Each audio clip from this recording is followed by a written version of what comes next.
That's why my point here is you're giving him a platform because people are not aware of that. Kumuha ka ng bato na ipinukpok mo sa mga kasamahan mo sa departamento. And even if you don't give him a salary, moreover, he's being paid 100,000 a month. Eh kung gamitin na lang natin yan, we can hire 4 admin assistants to implement the medical assistance program. Can you commit that? Thank you very much, Madam Chair. Marami po sa DOH family ay walang asawa, kaya pwede po sila hanggang sawa dito. Yeah. Earlier, Secretary, you mentioned about a public health expert that you hired as a consultant, Tony Lechon.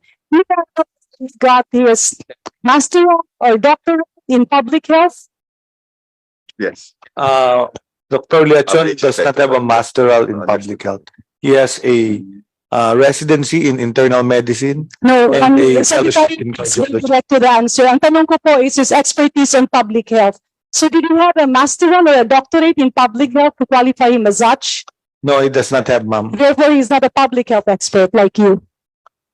He was not. He was I not. also do not have a degree in masters in But public. you're a Secretary of Health and you were undersecretary for a long time. That Yes. gives you the experience. Yes, ma'am. That is not present in Tony Lechon. Can you confirm that? I confirm that, ma'am. Okay. Let me proceed to my next question. You said that he was an expert, but your very good friend, Secretary Galvez here in CNN says, slammed ex-advisor Lechon.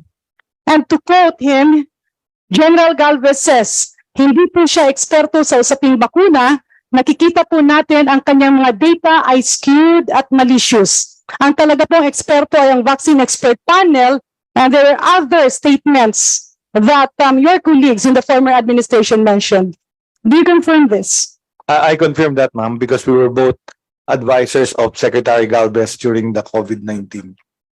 So Vera files naman po under sa kanilang fact check. COVID Task Force Advisor Tony Lechon shares false guide on the first 8 Omicron symptoms. At dito nakasaad po that his 278,000 followers in Facebook received his false post. And there were over 1,900 interactions and over 2,000 shares as of January 6. It further noted that in his Twitter account with 57,000 followers, his fake medical post has since gained 3,611 retweets and 3,852 likes. So would you confirm that this statement is actually correct? This was the time that you were also an advisor of the COVID Task Force. I did not see what that statement was, but I confirm there was news of that item. Okay. Is this the same Tony Lechon who also reported to the former Secretary of Budget and Management, Butchabad, reporting Secretary Ona, and I believe you're also the Undersecretary, that he maliciously made reports, so much so that it created a lot of confusion in the department. I confirm that, madam. Okay. And is it also true that this same Tony Lechon was peddling himself as a whistleblower before the members of Senate after my tenure and also after his tenure during PRR this time? Do you confirm that? I confirm that, Madam Chair. Would you confirm that he is not a vaccinology expert? I confirm that. So from testimony, he likewise said that he has expertise in vaccinology because he was invited by the former President Duterte in Malacanang in a meeting with an invitation from the President confer an expertise before a medical doctor. No, Madam Chair, does not confer. He also said that he had some forensic expertise because he observed the pathological, the autopsy conducted by Dr. Erfe of the Public Attorney's Office. Do you confirm that he is a fake forensic expert?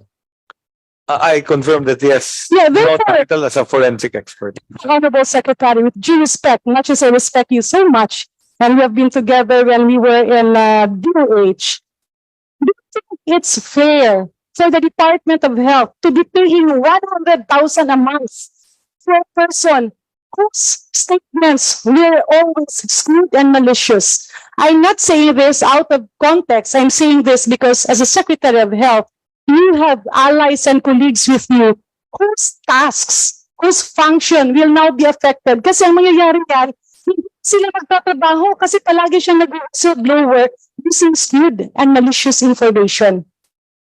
Therefore, can you commit that you will not allow such a person to be paid by taxpayers' money. You can hire him as your personal consultant, but you cannot give him the platform of the Department of Health because that's a lot different, even if you don't give him a salary. Moreover, he's being paid 100,000 a month.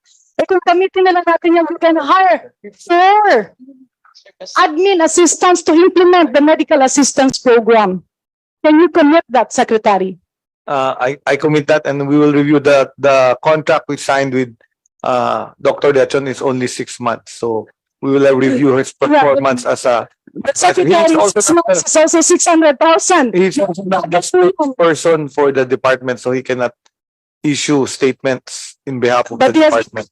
They're granting him to citing the Department of Health. That's why my point here is you're giving him a platform because people are not aware of that. Kumuha ka ng bato na ipinupok mo sa mga kasamahan mo sa departamento. And I'm speaking as a health worker because I empathize with them. So can you commit? Because wala naman kasi disease. You said he's a public health expert. He's not. You said he's an expert on non-communicable disease, but you have a lot of career officials are real experts in the department. Your leadership comes with respect. So how can they work if they're always afraid of a frequent fake whistleblower in the department? So can you commit that you will not allow government funds and you will not allow the Department of Health to be a platform of people who would always like to stand up and be on the newspaper at the expense of healthcare workers and medical doctors? I commit to that, Madam. Okay. Thank you, Secretary. Thank you, Last Secretary. lang po sa PhilHealth. Wrap up. Yes, Madam Chair. Kasi you mentioned about claims being fast. What's the status report on your PhilHealth automation? Can you submit that to yours truly? Yes, yes, Your Honor. And can you include, sir, how much has been spent on PhilHealth, IT, and automation for the past 10 years? Yes, Your Honor. Very quick two proposals. Mr. Chair, Madam Chair, Honorable President Manny, when I left PhilHealth as chairman, I had 2 proposals that were actually technically approved by DBM. First was individual membership. Pagka nabuhay ka, miyembro ka kagad. Pagka namatay, tanggal ka.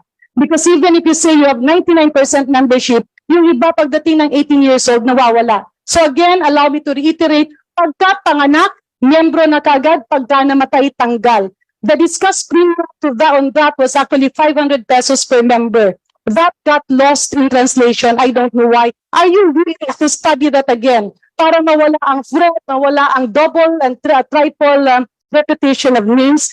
And last, my other proposal, what was actually already in the pipeline, and maybe Secretary Herbosa can retrieve that, was to outsource IT, to outsource packages, and that PhilHealth will be there to oversee so that all the problems that you are having will not happen. So can the Honorable President probably commit to just looking into it? Maybe it can contribute to the current situation of PhilHealth. President. Yes, Your Honor, and yes, Your Honor. Okay, thank you. So kindly submit. Like, Yes, Your Honor. It was being requested by Congresswoman Garin. Yes, Your Honor. Yes, Your Honor. Thank you.